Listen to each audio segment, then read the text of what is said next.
بسم اللہ الرحمن الرحیم۔ Welcome to Fasih educators daily حدیث۔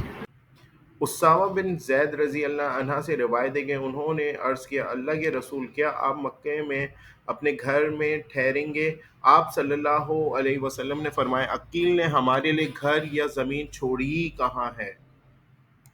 عقیل اور طالب دونوں ابو طالب کے وارث بنے، اور جعفر اور علی رضی اللہ عنہ کو کچھ بھی ترک میں نہیں ملا، اس لیے یہ دونوں مسلمان تھے۔ عقیل اور طالب دونوں ابو طالب کے انتقال کے وقت کافر تھے۔ اس بنا پہ عمر رضی اللہ عنہ کہا کرتے تھے کہ مومن کافر کا وارث نہیں ہوگا، اور اسامہ رضی اللہ عنہ کہتے ہیں کہ رسول اللہ صلی اللہ علیہ وسلم نے فرمایا، نہ مسلمان کافر کا وارث ہوگا اور نہ ہی کافر مسلمان کا۔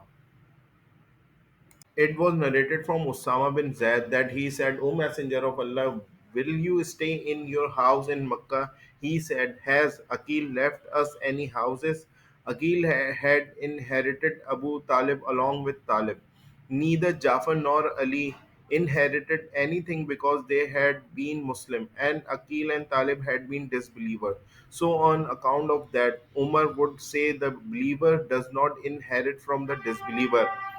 And Usama said, the Messenger of Allah, peace be upon him, said, the Muslim does not inherit from the disbeliever, nor the disbeliever from the Muslim.